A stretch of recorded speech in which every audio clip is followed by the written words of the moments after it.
Hi friends, welcome to relax recipes.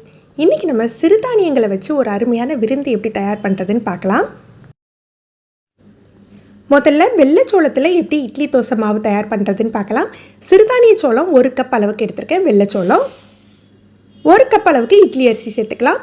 நீங்கள் 2 கப்புமே வெள்ளைச்சோளம் எடுத்து கூட யூஸ் பண்ணலாம். இதை மிக்ஸ் பண்ணிக்கலாம். 1/2 கப் அளவுக்கு உளுந்து பருப்பு, வெள்ளை உளுந்து, உருட்டு உளுந்து எடுத்திருக்கேன். இதை கழுவிட்டு 4 மணி நேரம் ஊற வச்சுக்கலாம். நம்ம நார்மலாக இட்லி தோசைக்கு அரைப்போம் இல்லையா, அதே மாதிரி உளுந்தை முதல்ல அரைச்சி எடுத்துகிட்டு அதுக்கப்புறம் நம்ம வெள்ளைச்சோளத்தை அரைச்சி எடுத்துக்கலாம். வெள்ளைச்சோளம் பார்த்திங்கன்னா நம்ம அரிசி மாவு அரைக்கிற மாதிரி லேசான ஒரு கொரகொரப்பு இருக்கிற மாதிரி நம்ம அரைச்சி எடுத்துக்கணும். 2 டீஸ்பூன் அளவுக்கு கல்லுப்பு சேர்த்துக்கிறேன். இது கையால் நல்லா கலந்து நம்ம புளிக்க வச்சுக்கலாம். நார்மலாக இட்லி தோசை மாவு புளிக்கிறத விட இது கொஞ்சம் சீக்கிரமாகவே புளிப்பு வந்துடும்.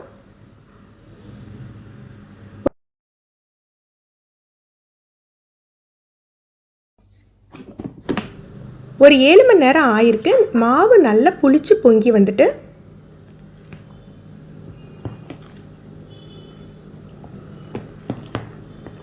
மாவு இருக்கட்டும், நம்ம கடைசியாக இட்லி ஊற்றிக்கலாம். வரகரிசி வெண்பொங்கல் செய்கிறதுக்காக 1/4 கப் சிறுபருப்பு எடுத்து வச்சுருக்கேன். நம்ம நார்மல் அரிசியில் வெண்பொங்கல் செய்யலை, 1/4 கப்லேருந்து 1/2 கப் வரைக்கும் யூஸ் பண்ணிக்கலாம். நான் இன்றைக்கி 1/4 கப் எடுத்திருக்கேன். 1 கப் அளவுக்கு வரகரிசி எடுத்திருக்கேன். சிறுபருப்பை லைட்டாக வறுத்துக்க போகிறோம். பாசிப்பருப்பு அப்படின்னு சொல்லுவோம் இல்லையா, லைட்டாக வறுத்துட்டு நம்ம அதுக்கப்புறம் தண்ணி விட்டு வரகரிசி சேர்த்து வேக வைக்கலாம். இதுக்கு நம்ம இன்றைக்கி என்ன வடை செய்ய போகிறோம் அப்படின்னு சொல்லி பார்த்தீங்கன்னா, பொங்கலுக்கு மேட்சாக இன்றைக்கி நம்ம பெப்பர் வடை எப்படி பண்ணுறது அப்படின்னு பார்க்கலாம். பெப்பர் வடையோட ரெசிபி ஆல்ரெடி நம்ம சேனலில் டீட்டெயிலாக போட்டிருக்கோம். 1 கப் உளுந்து எடுத்துருக்கேன். நல்லா உருட்டு உளுந்து, வெள்ளை உளுந்து எடுத்து தண்ணியில் ஊற வச்சு நம்ம வடைக்கு தகுந்தாப்பில் அரைச்சி எடுத்துக்கணும்.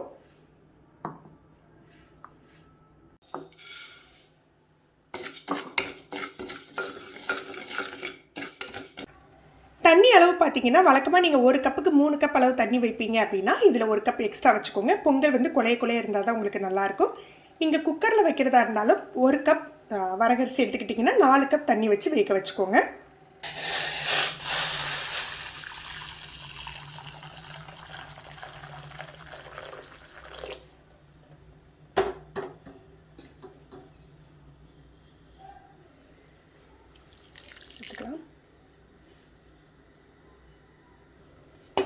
மூடி போடுறதா இருந்தால் ஒரு அரை மூடி மட்டும் போட்டுக்கோங்க, இது பொங்கி வடிஞ்சிடும்.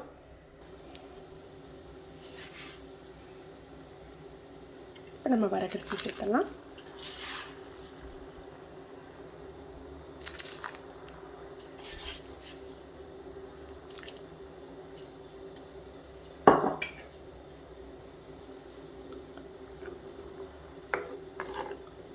லோ டு மீடியம் ஃப்ளேமில் போட்டுக்கலாம். நல்லா கொலைய வேக வச்சுக்கோங்க.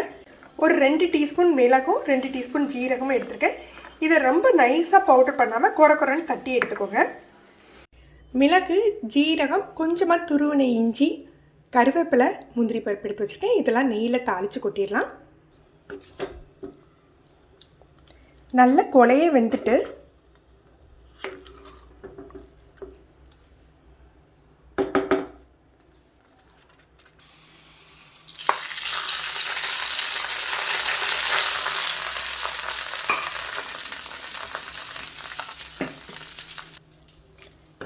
கலர் மட்டும்தான் உங்களுக்கு டல்லாக இருக்குங்க. ஆனால் டேஸ்ட்டு சூப்பராக இருக்கும். சத்தும் நல்ல ஆரோக்கியத்துக்கு ரொம்ப நல்லது.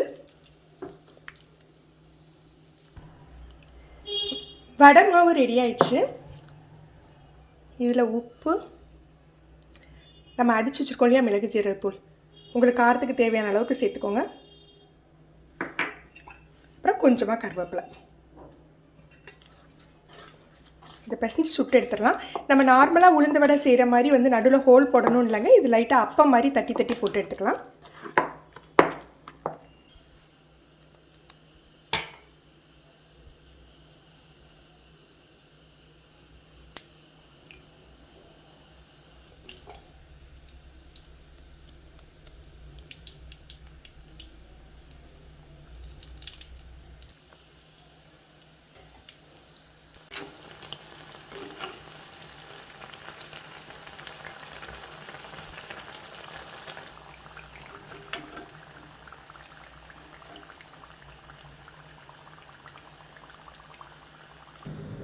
இனிப்பு பொங்கல் பண்ணுறதுக்கு 2 டேபிள் ஸ்பூன் அளவுக்கு பாசிப்பருப்பு எடுத்துருக்கேன். இதை நல்லா செவக்க வறுத்துக்கலாம். இதுக்கு அரை கப் அளவுக்கு நீங்கள் வரகரிசி யூஸ் பண்ணிக்கலாம், இல்லது சாமை குதிரைவாளி எதுனாலும் எடுத்துக்கலாம். சேம் ப்ரொசீஜர் தான். இதை சேர்த்து நல்லா 3 தடவை கழுவிக்கலாம். 1 கப் பாலும் 1.5 கப் அளவுக்கு தண்ணியும் சேர்த்துக்கிறேன். ஒரு சிட்டிகை போல் உப்பு சேர்த்துக்கலாம். இன்றைக்கி நான் கொஞ்சம் கட்டியாக தான் பண்ண போகிறேன், அதனால் கொஞ்சம் அளவு தண்ணி அளவு கம்மியாக வச்சுருக்கேன். நீங்கள் நல்ல தளம் வேணும்னா ஒரு அரை கப் தண்ணி எக்ஸ்ட்ரா வச்சுக்கோங்க. இது ப்ரெஷர் குக்கரில் ஒரு லோ டு மீடியம் ஃப்ளேமில் ஒரு 10 நிமிஷம் வேக வச்சுக்கலாம். நீங்கள் விசில் வைக்கிறதா இருந்தால் நல்ல குழைய இந்த மாதிரி வேக வச்சு எடுத்துக்கோங்க. 1 கப் அளவுக்கு வெல்லத்தை நல்லா தட்டி ஹாட் வாட்டரில் கரைச்சி எடுத்துருக்கேன். இதை வடிகட்டி இதில் சேர்த்துக்கலாம். வெல்லத்தோட அளவு நம்மளுடைய இனிப்புக்கு தகுந்தாப்பில் சேர்த்துக்கலாம். ஒரு அரை டீஸ்பூன் ஏலக்காய் தூள் சேர்த்துக்கிறேன். இதை நல்லா மிக்ஸ் பண்ணி விட்டுக்கலாம். நம்ம ப்ரெஷர் குக்கரில் வேக வச்சதுனால கொஞ்சம் கட்டியாக இருக்க மாதிரி இருக்கும், ஆனால் நம்ம நல்ல குழைய வேக வச்சுருக்கிறதுனால நல்லா மிக்ஸ் ஆகிடும். முந்திரி பருப்பு காஞ்ச திராட்சை நெய்யில் வறுத்து கொட்டிடலாம். 2 டேபிள் ஸ்பூன் நெய் எடுத்து அதில் வறுத்துருக்கேன். நான் எக்ஸ்ட்ரா நெய் எதுவுமே சேர்க்கலை. இன்றைக்கி கொஞ்சம் ஹெல்த்தியாக பண்ணலாம் அப்படின்னு சொல்லிட்டு நெய்யோட அளவை கம்மி பண்ணி தான் சேர்த்துருக்கேன். நீங்கள் நல்ல தளன்னு சர்க்கரை பொங்கல் வேணும் அப்படின்னா கொஞ்சம் நெய் சேர்த்துக்கோங்க. இப்போ நமக்கு சிறுதானிய இனிப்பு பொங்கல் ரெடி ஆயிடுச்சு.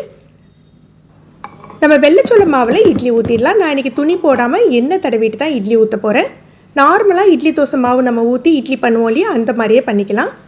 சொல்லப்போனால் இட்லி நம்ம வழக்கமாக இட்லி வேகிறதோட இது 1 நிமிஷம் முன்னாலேயே வெந்துடும்.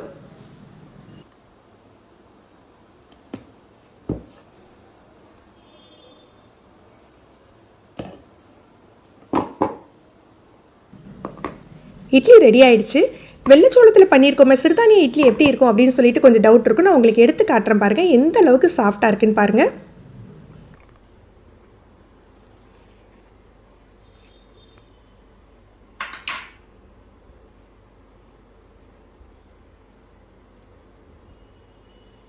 தோசையுமே நம்ம நார்மல் தோசை மாவு மாதிரி நல்ல முருகலாக கிறிஸ்பியாக வரும்.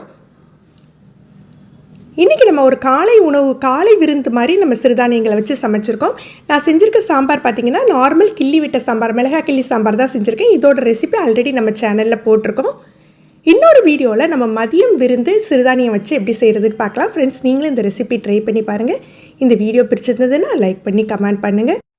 நீங்கள் ஃபஸ்ட் டைம் ரிலாக்ஸ் ரெசிபிஸ் பார்க்குறீங்கன்னா மறக்காமல் சப்ஸ்கிரைப் பண்ணிக்கோங்க. கீழே இருக்க பெல் பட்டனில் நீங்கள் ஆளுங்கிற ஆப்ஷன் செலக்ட் பண்ணி வச்சுக்கிட்டிங்கன்னா நம்ம சேனலில் எந்த வீடியோக்கள் போட்டாலுமே உங்களுக்கு உடனே நோட்டிஃபிகேஷன் கிடைக்கும். தேங்க்யூ.